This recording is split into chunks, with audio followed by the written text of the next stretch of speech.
tadi Hafiz kata you punya pandangan terhadap orang Melayu Islam masa di Ipoh sedemikian. Tapi bila pergi ke Kelantan, pergi belajar di UMK, adakah berbeza situasi? Dan tahun bila tu pergi ke UMK tu?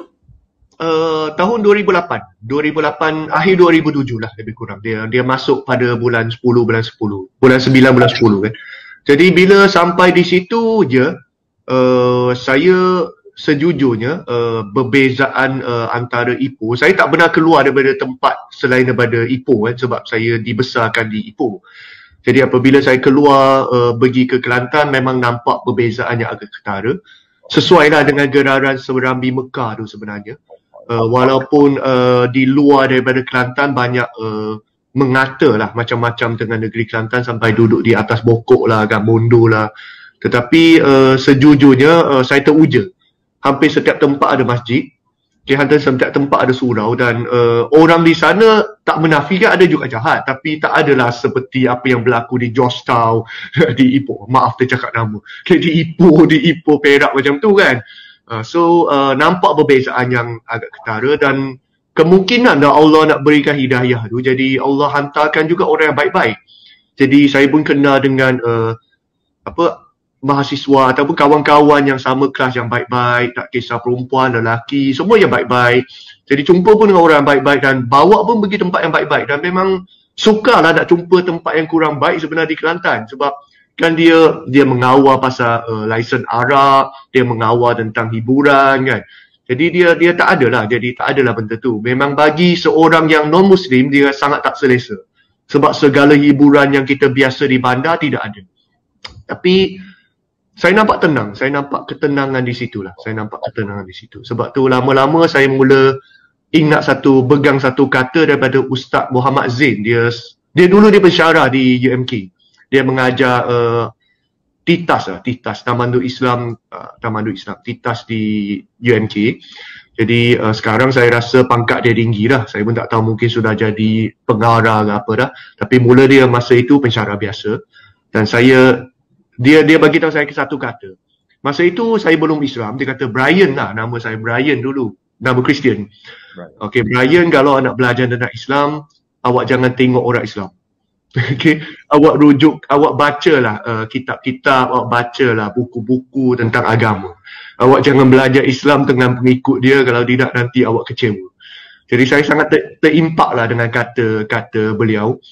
Dan saya cubalah mendalami dengan banyak membaca sebenarnya. Dan Pak boleh kecek Kelantan lah, duduk Kelantan lama. Boleh je sebenarnya, nak kecek Kelantan tu beres lah, tak ada hal. Tapi kalau apa pekat tu tak okey jugalah. Kalau sekadar biasa tu beres lah. Tapi kalau Prof Najib kecek Kelantan boleh faham lah. Boleh. Kau tanya orang Kelantan lah. Orang Kelantan mana tu, Prof? Guci Kuala Kerai. Guci Kuala Kerai. Wife saya Guci 1 Kuala Kerai. Masya Allah, orang kampung kita. Pak, saya Guci tu. Yang boleh CJ degree Kelantan. CJ masuk Islam Kelantan. CJ kahwin Kelantan. Guci 1. Okey, kita sambung lagi habis. So, saya kat dekat Expo Cheng Ho tadi. Sebelum kita Expo Cheng Ho, personally Hafiz punya pengetahuan dan pandangan terhadap almarhum Tok Guni Aziz sebelum cerita Expo tu dulu. Sebenarnya dia ada satu kisah mungkin ada sangkut dengan sesi hari ini juga sebenarnya. Saya perkenalan dengan Awal Tok Guni Aziz melalui saya yakin sebenarnya dia melalui satu proses sedekah diri saya. Sebab selepas saya diberikan hidayah, saya sudah tanam dalam hati saya, nyawa saya ni, segala benda yang ada di diri saya ni, saya terhutang budi dengan Allah SWT. Sebab saya sepatutnya jadi bahan makar di api neraka Jahannam seharusnya. Tapi Allah Subhanahu Wa Taala kutip balik kan, bersihkan bahan bakar ni, arang yang hitam ni dia putihkan, dia berikan saya hidayah.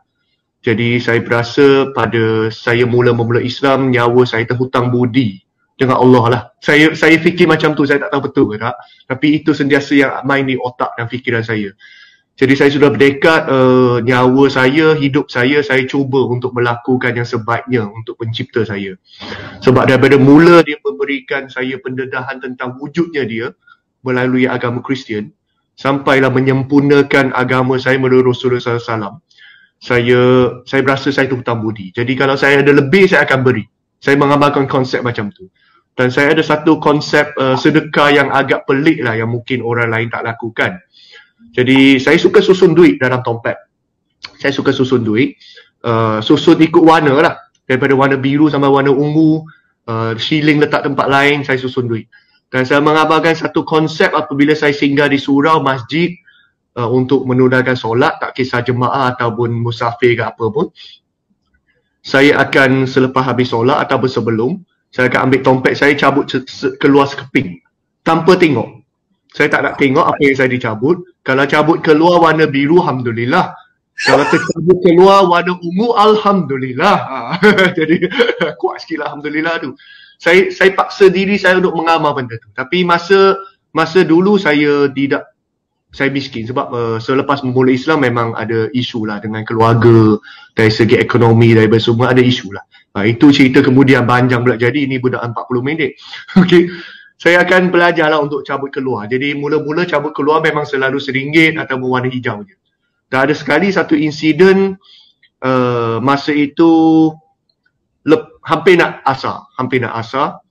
Sehari keluar, saya buat bisnes lah, bisnes sampingan semasa saya belajar. Masa itu sekitar tahun ke-3, tahun ke-4 di UMK. Tahun akhir lah, saat-saat akhir. Ekonomi memang masalah. Masa itu saya benar kahwin 2 kali untuk maklumat Ustaz dengan Prof. Jadi untuk bekas isteri saya, itu kali pertama perkahwinan. Saya duduk di Pantai Melawi, Bacok masa itu. Dalam Islam lah. Dalam Islam. Masa itu sudah memulai Islam. Jadi sehari keluar berniaga tak ada apa-apa hasilnya. Jadi dalam dompet saya jelas tinggal 2 keping warna hijau. Bukan warna hijau yang ada 5 kosong tu, warna hijau yang 5. 2 keping je. 2 keping susun cantik. Saya tahu dah kalau saya singgah masjid, cabut macam mana pun akan keluar yang itu. Tak keluar yang RM1 tu. Jadi tak terlintas pula masa itu nak pergi ke kedai mana-mana tukar duit RM1 kan. Okay. Jadi ada balik tinggal 2 keping duit. Dan kena beli nasi balik rumah. Tinggal 2 keping warna RM5. Jadi singgah di masjid, lepas solat, saya paksa diri saya untuk mengamalkan benda sama. Itu dugaan cukup besar Ustaz dengan Prof. Sebab RM10 tu, saya kena fikir sampai esok. Sebab hari ni sales tak okey kan. Tinggal 2 keping. Tapi tak apalah, sebab saya sudah janji dalam diri saya janji, setiap kali kalau saya ada peluang singgah surau masjid, saya akan cabutkan duit tu keluar. So saya cabut je lah, saya tahu dah memang RM5, saya letak juga di tabung. Dan saya balik, saya bagi tahu ahli keluarga situ, saya duduk dengan mertua semua. Saya bagi tahu ini je duit yang ada.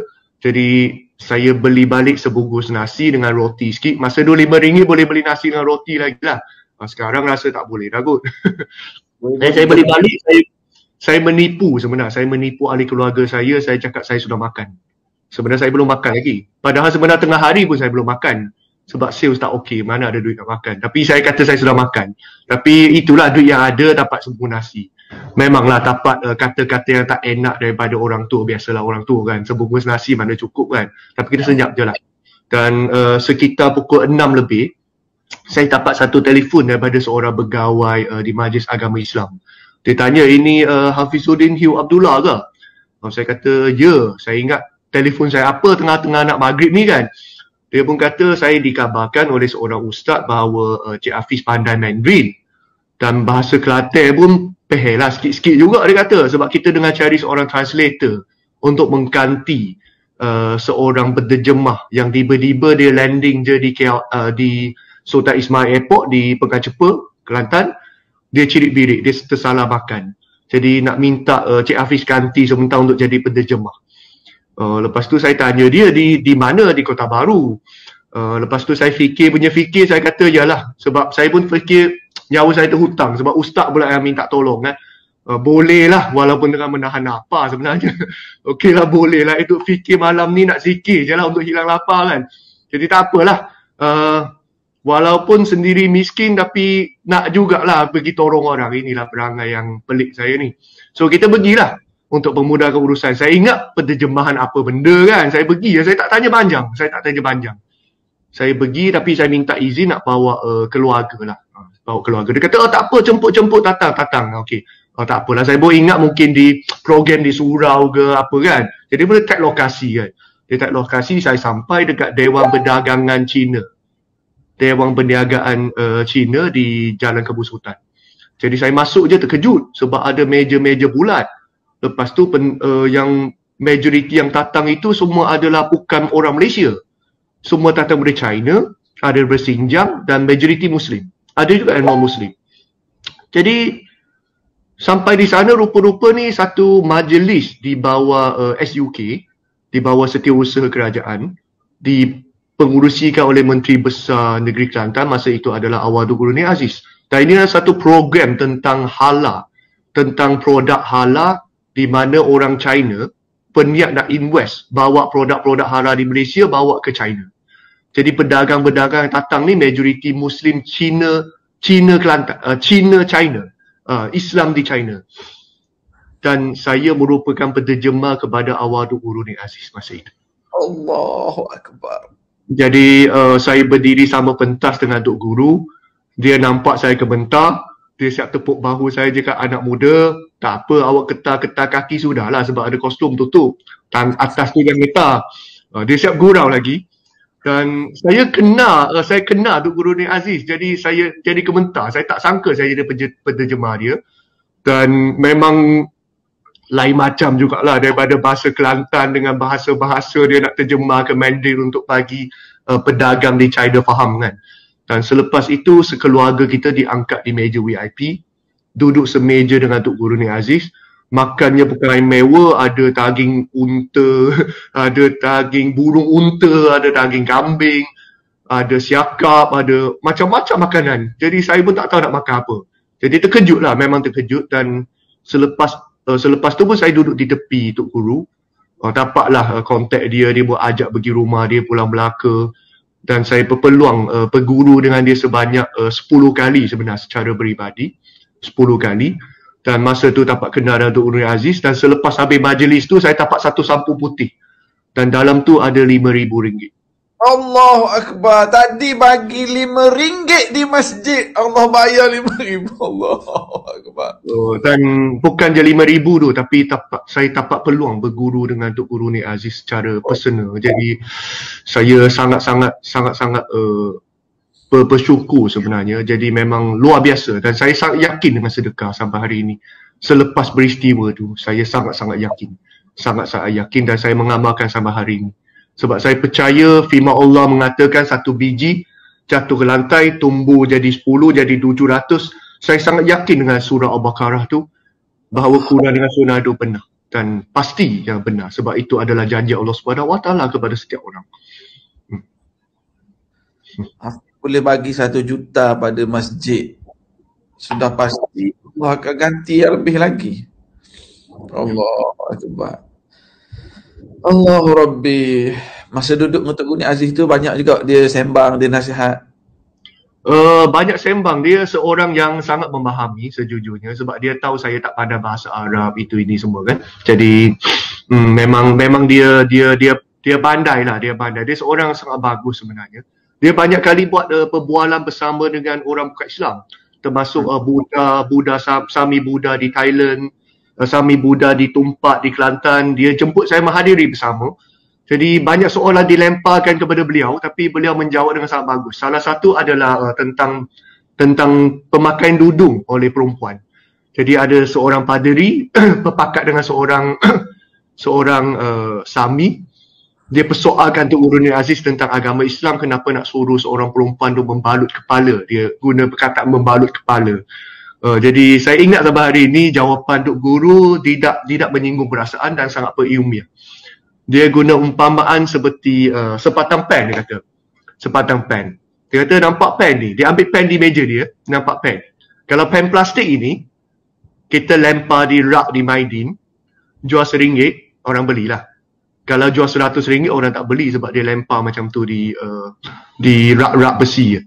Tapi kalau pen yang sama, letak di satu kotak kayu yang diukirkan ada corak-corak, kan, diletakkan di atas rak kayu, dipancarkan spotlight, jual RM100 lah selaku rak pen yang sama. Jadi Sami Buddha dengan pastor tu pun cakap, oh boleh tu. Kalau tak boleh laku RM100 pun confirm lebih mahal dari RM10. Kotak kayu dah berapa dah? Dia kata itulah jawapan saya kepada kenapa orang Muslim perempuan kita diwajibkan dia pakai duduk. Sebab kita berasa dia bukan pen RM10, tapi dia adalah satu pen yang RM100 yang patut dibalut dalam kotak kayu, dipancarkan spotlight bagi penjagaan rapi. Tersenyap Sami Buddha dengan pastor tu. Tak ada ayat Quran, tak ada apa-apa bahasa Arab, tak ada. Simple answer, straight to the point, senyap Sami dengan pastor tu. Jadi saya teringat sampai hari ini. Itu jawapan Duk Guru. Sangat berilmiah, sangat tinggi makamnya. Dan memang Alhamdulillah. Banyak belajar.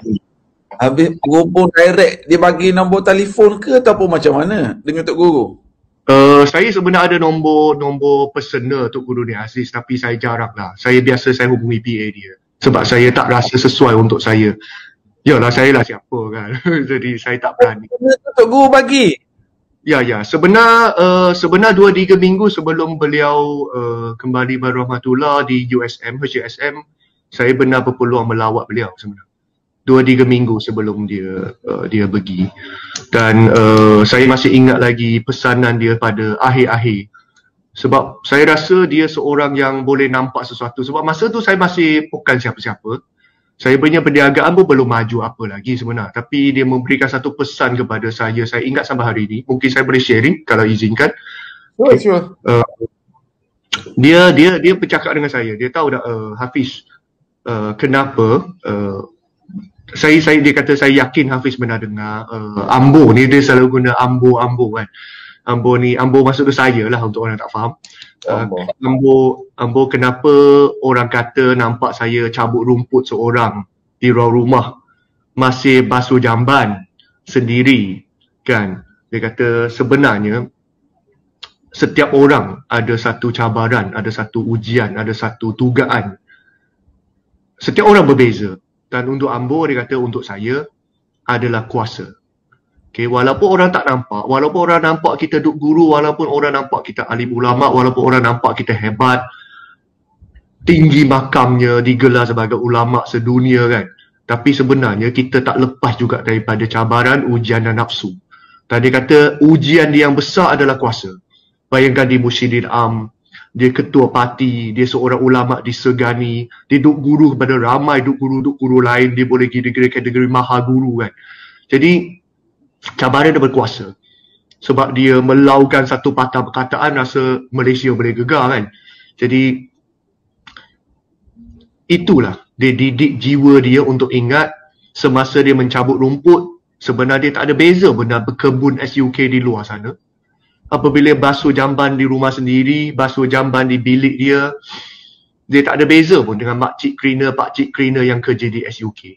Dia ingat diri dia, didik diri dia untuk tidak didenggelami dengan nafsu kuasa, dengan ujian dan cabaran kuasa ini, untuk mendidik jiwa dia. Dia kata orang luar nampak sebenarnya saya zuhud, tapi saya lihat sebenarnya saya dengan melawan satu diri sendiri dengan nafsu dan tarikan kuasa yang tak amat kuat untuk diri saya. Dan sekarang hari ini saya pesan kepada Cik Hafiz, dia kata, saya pesan kepada Hafiz, satu hari kemungkinan awak akan ada ujian dan cabaran tertentu. Dan awak teruskan sedekah. Awak teruskan sedekah sebab saya nampak satu hari awak akan dipermurahkan rezeki dan masa itu awak kemungkinan akan tenggelam dalam dunia kemewahan dan awak akan lupa Allah. Jadi awak teruskan apa yang awak lakukan sekarang, awak teruskan sedekah, terus bagi zakat, terus bagi lebih lagi supaya boleh lepas. Ingat diri awak seperti macam mana saya ingat diri saya, tak ada beza dengan berkebun, tak ada beza dengan cleaner. Satu hari kita pun bakar jenazah yang akan dimakan cacing tanah. Yang itu ayat yang saya akan guna sampai hari ini, saya seorang bakar jenazah yang akan dimakan cacing tanah. Jadi saya selalu pesan pada diri saya, dan inilah kenapalah kalau Ustaz dengan Prof tanya saya kenapa menyumbang. Untuk maklumat Prof pun, ini adalah masjid keberapa yang kita menyumbang dengan bilangan besar. Sebelum ni kita sudah menyumbang kepada Masjid Prima Saujana Kajang, angka yang sama. Dan beberapa hari nanti kita akan menyempurnakan satu majlis penyampaian sumbangan kepada Hospital Putrajaya, Surau Ibnun Sina tak silap saya, di Hospital Putrajaya sebanyak 500,000 juta juga untuk menyempurnakan pembinaan untuk frontliner dan juga pesakit guna, sebab memang penuh lah Hospital Putrajaya, maklum lah kan. Kita akan teruskanlah usaha ini insyaAllah. Dan 2020 secara personal, secara syarikat kita menyumbang lebih 7 juta ringgit Malaysia sebenarnya kepada kebajikan, kepada masjid, kepada Mercy Malaysia, kepada tabung COVID, kepada persatuan-persatuan dan pertubuhan. Jadi niat saya memang tak ada apa dah, sebab saya dah ada rumah, makan nasi sepinggan, ada kereta. Jadi saya tak tahu nak guna duit tu untuk apa, sebab saya tak ada nafsu yang besar nak ada Lamborghini lah, nak ada kapal jet lah. Jadi bagi saya, baik saya cubalah tukar duit yang fana ini ke akhirat nanti. Sebab saya selalu yakin ada satu benda, apabila saya berjaya satu hari saya dapat pergi travel, saya perasan duit Malaysia rupa-rupanya tak laku selain daripada Malaysia. Contoh, saya pernah pergi ke Korea. Saya nak guna duit Malaysia tak laku. Dia kena pergi money changer, tukar duit dia di Korea. Sama juga pergi China kena tukar renminbi. Pergi Australia kena Australia dollar. Pergi Singapura kena Singapore dollar. Pergi New Zealand dollar. Jadi kalau dunia pun macam ni, apatah lagi di akhirat. Duit Malaysia, harta di dunia ni tak laku ni di syurga nanti. Jadi kena cari money changer. Itu yang saya dengar cari. Kita sentiasa mencari money changer untuk cuba tukar harta di dunia yang fana ini kepada sahabat akhirat. Jadi itu yang saya cuba lakukan. Sebab dunia pun macam ni dah. Ringgit Malaysia hanya laku di Malaysia je. Pergi Indonesia pun kena tukar rupiah kan, betul tak? Apa dah lagi nak pergi ke sana kan? Jadi itu yang kita cuba cuba usahakan.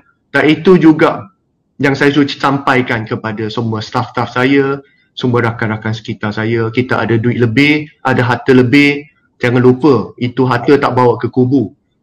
Dia paling lama pun ikut sampai kubu je, lepas tu tinggal dah. Jadi macam mana nak cari money changer untuk tukar money kita tu jadi laku di sana. Itu cabaran tu. Jangan kita kaya di Malaysia tapi pergi Indonesia, kita bawa RM1,000 Malaysia pun orang Indonesia tepi jual bakso pun tak terima. Ini di dunia, apatah lagi kalau di akhirat. Tahun 2020 infak dekat sekitar 7 juta. 7 juta tu banyak tu. Tak bimbang habis duit ke? Sebenarnya pernah ada seorang banker lah dengan orang audit dari SSM dia tanya saya, Cik Hafiz, awak ni macam gila sikit. Dia guna istilah sebab kawan. Kata rumah awak masih ada hutang, pejabat awak masih ada hutang, kereta awak pun masih ada hutang. Tapi awak bagi duit macam ni, awak tak risau ke?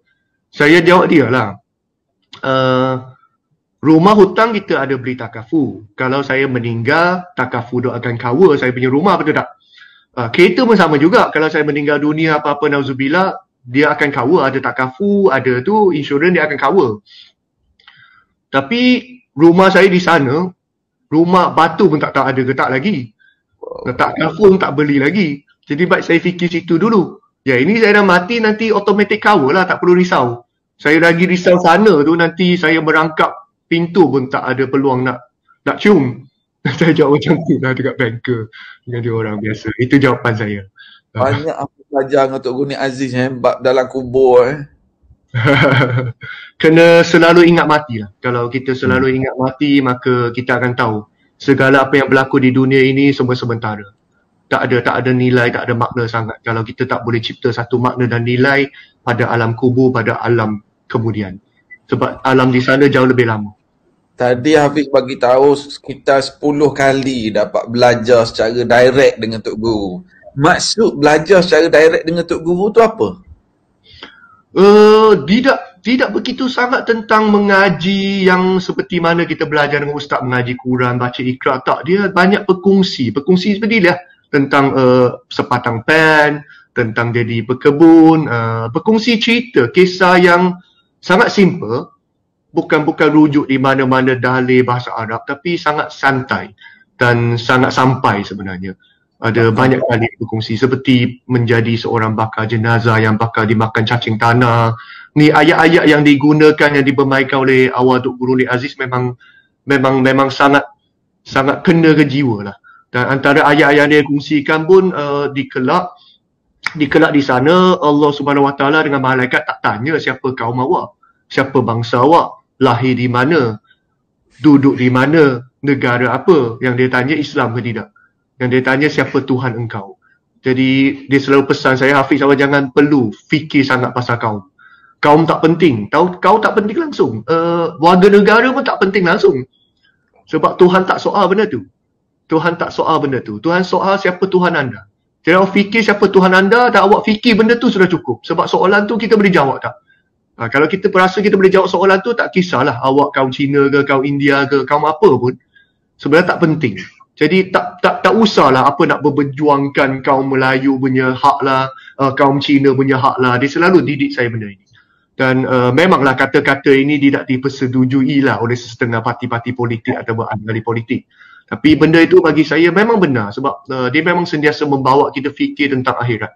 Dan saya bersyukurlah dapat berguru dan belajar banyak benda tentang falsafah kehidupan bersama dengan awak Tok Guru, dan benda tu terbawa-bawa sampai hari ini sebenarnya. Ya, dan salah antaranya jangan sombong dengan orang. Jangan sombong, jangan riak, sebab siapalah kita, betul tak? Sehebat Rasulullah pun dilempar najis. Jadi kita ini siapa untuk minta semua orang suka kita? Dan jangan lupa, sejahat dan sekeji Abu Jahal pun ada pengikut. Jadi siapalah kita untuk mengatakan bahawa orang jahat patut dihukum, patut dilaknat. Sebab sehina Abu Jahal yang dilaknat dalam Quran pun sepanjang hidup dia bahagia je kan, kaya je kan, ada pengikut je kan, tak mati-mati tak kencang-kencang. Jadi kita kena terima. Ini antara ayat-ayat lah yang Tok Guru selalu berkongsi pada saya. Perjumpaan saya dengan dia biasa pendek, tak sampai sejam pun, tapi sangat memberikan impak. Perjumpaan tu di mana? Di rumah dia ke? Di ofis dia ke? Oh, macam-macam. Kadang-kadang jumpa di tepi warung je, di Pasar Siti Khadijah, kita berbual. Dia tanyalah, Hafiz ada di mana? Oh, saya ada di Kota Baru. Saya pun ada juga. Oh, kebetulan saya pergi ke Pasar Siti Khadijah. Macam tu lah. Dan ada satu kisah sebenarnya di Pasar Siti Khadijah yang saya nampak dia tunjuk pada akhlak dia. Dia sentiasa pergi mana Tok Guru Awal Tok Guru Ni Aziz bawa 2 patang pen. Saya rasa ramai orang memerhati. Benda ada sharing juga. Dia bawa 2 patang pen. 1 patang pen dibeli dengan bajet SUK, Kerajaan Negeri, sebagai Menteri Besar. 1 patang pen dia beli dengan gaji dia sendiri. Jadi apabila dia pergi pasar besar Siti Khadijah, ada sekali saya nampak ada seorang penjual minta dia sign sesuatu benda. Saya tak tahu dokumen apa sebab saya pemerhati dia berjauh. Saya dengan makan di situ tingkat 2 tu ada kedai makan ya. Saya dah makan di situ, saya nampak ada orang panggil dia mau pergi. Saya tak ikut lah sebab dia tak panggil, saya hormat Tok Guru saya. Tapi saya nampak lah dia ada tanya. Ini dokumen ini di atas, nak saya sign di atas nama Menteri Besar ke di atas nama Ambo sendiri, peribadi. Lepas tu dia berkata, oh ini surat peribadi. Dia mau ambil pen yang peribadi dia untuk sign. Jadi orang tanya kenapa guna pen plastik Tok Guru? Sebab orang tu perasa macam Tok Guru tak hormat dia. Kenapa guna pen plastik untuk sign? Tak guna pen yang besi tu, yang SUK tu. Tok Guru pun jawab, dia kata pen plastik ni saya beli sendiri. Dan dokumen ini sebab demo kata, awak cakap demo lah. Demo kata adalah dokumen di atas nama saya Tok Guru, bibliografi ke apa tak tahulah. Jadi saya guna peribadi.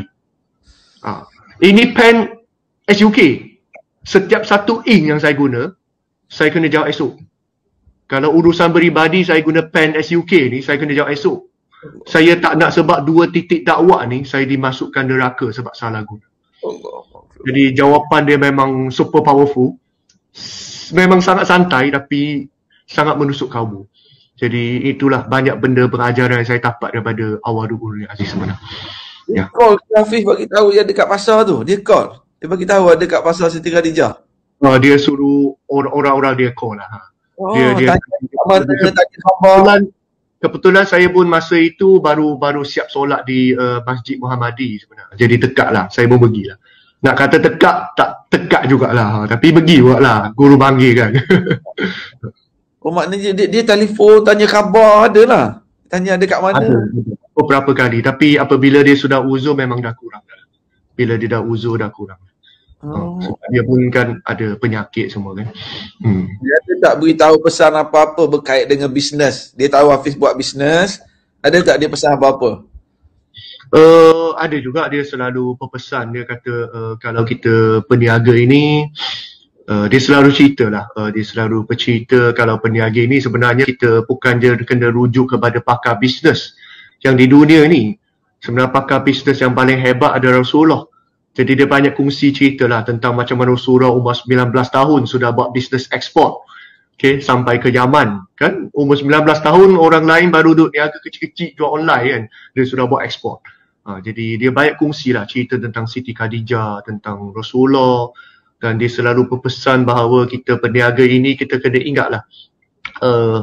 Duit yang kita dapat tu elak daripada riba. Kalau kita perasa ada, kita bersihkan. Dia sudah ingat benda-benda yang asas sebeginilah. Benda-benda asas begini.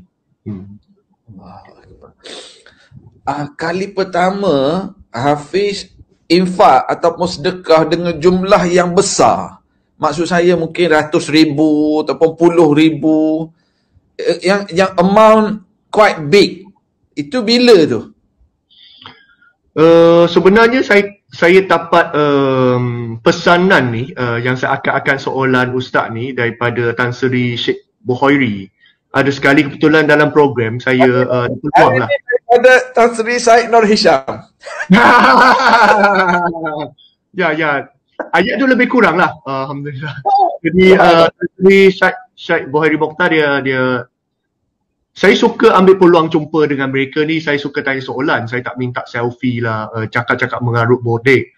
Sebab saya setiap kali saya ada simpan beberapa soalan kepada orang-orang ternama yang hebat-hebat ni. Jadi bila saya berpeluang jumpa dengan dia, saya terus pegang dia. Jadi dia pun pelik juga kenapa saya minta izin nak tanya soalan. Bukan cakap nak bodek lah apa itu ni kan. Jadi saya tanya dia satu lah soalan. Tan Sri, kenapa Tan Sri mengasaskan Yayasan Abu Khairi?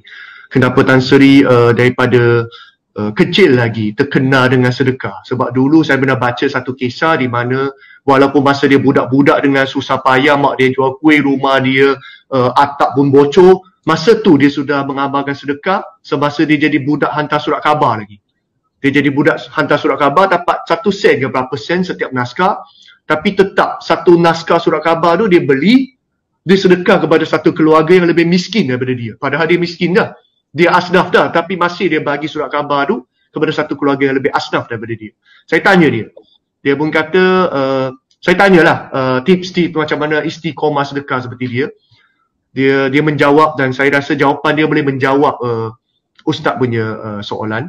Dia kata sewaktu anda ada RM1,000, seluruh harta awak ada RM1,000, awak tidak boleh dan awak sayang untuk keluarkan RM10. Awak rasa sayang nak keluarkan RM10 untuk sedekah, untuk derma, untuk zakat, untuk apa pun. Maka saat Allah bagi awak 1 juta dan Allah minta awak sedekahkan RM100 pun, awak akan sangat berat. Jadi sedekah tu, infak tu, wakaf tu atau apa-apalah namanya, derma ke, zakat ke, bermula daripada kecil. Bermula daripada 10 sen, 5 sen, 1 sen. Dia tidak bermula besar. Malahan sebenarnya sedekah semasa kita mempunyai sikit lebih tinggi nisbahnya. Tan Sri berkongsi satu benda yang sangat besar impak sampai hari ini saya masih ingat. Sedekah tu tengok pada nisbah, bukan tengok pada angka. Kalau kita punya harta ada 1,000, kita sedekah 200, itu adalah 20% daripada jumlah harta kita. Apabila kita ada 1 juta harta, kita sedekah 50,000, angka besar. Tapi itu hanya 5%. 5% besar ke 20% besar? 20%. Allah lihat nisbah lebih besar 20% tu walaupun hanya RM200 daripada 50,000. Sebab itu kenapa Rasulullah SAW dalam surah dalam Abu Khairi, hadis Abu Khairi meriwayatkan apabila ada seorang sahabat yang sangat miskin pergi tanya Rasulullah, macam mana nak keluar daripada kemiskinan? Wahai Rasulullah. Rasul kata sedekah. Sahabat tu seperti pelik kenapa Rasulullah jawab macam tu padahal saya seorang fakir miskin. Dia pun tanya sekali lagi, "Ya wahai Rasulullah, adakah anda mengenali saya?" Rasul kata, "Ya, saya kenal." Sebab dia pelik kenapa suruh sedekah padahal saya miskin. Jadi, jikalau Rasulullah kenal saya dan Rasul dan Allah lebih tahu, apakah cara untuk keluar daripada kemiskinan? Rasulullah jawab lagi, sedekah. Pendek, simple. Sahabat tu tanya 3 kali, Rasulullah jawab 3 kali, sedekah. Dan situ sebenarnya kita boleh nampak sebenarnya sedekah adalah pembuka jalan untuk keluar daripada kemiskinan. Dan ramai orang tidak faham.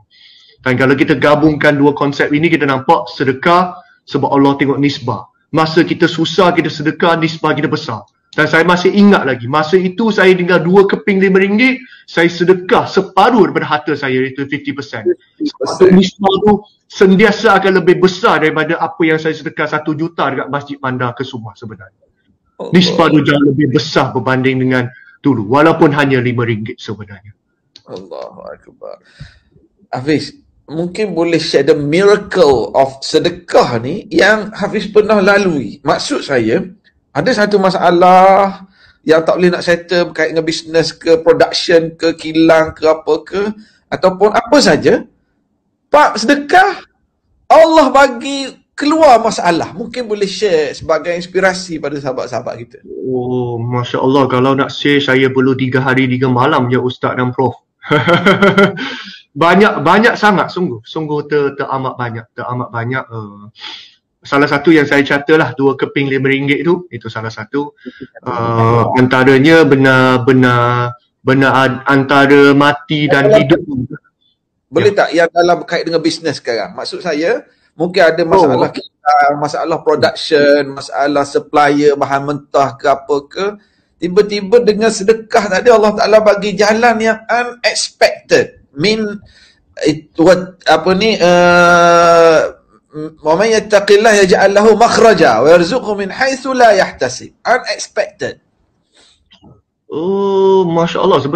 Sebenarnya terlampau banyak sebenarnya. Terlampau banyak saya nak perkongsikan.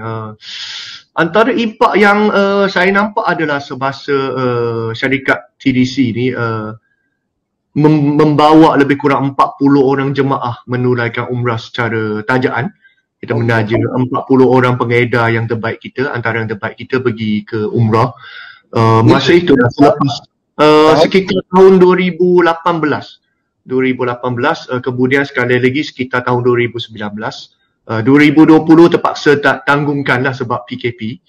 Jadi setiap kali pembawaan dia pergi dan mereka pulang balik, jadi memang nampaklah sangat-sangat luar biasa dia punya impak dari segi jualan.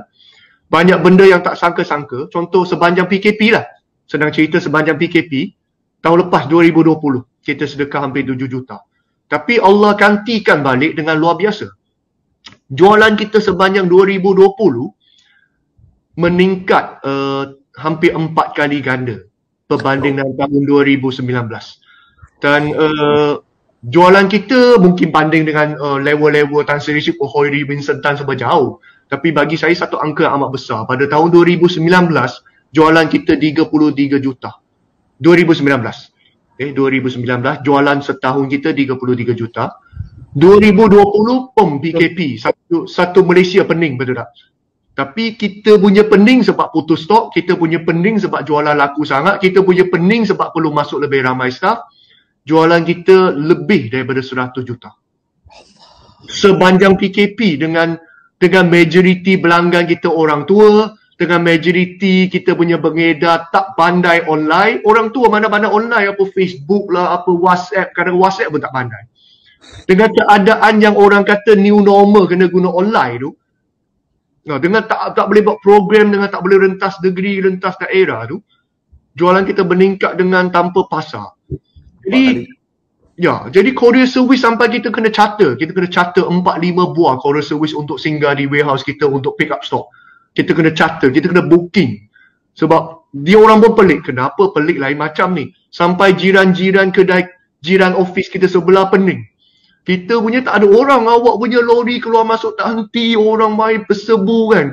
Jadi stok kita tak sempat masuk warehouse, dah nak habis. Stok kita singgah di koridor, tak sempat nak masuk ke warehouse, sudah habis. Landing sejam tak sampai, tak sempat ambil gambar pun, sudah habis staff kita. Jadi impak tu sampai hari ni.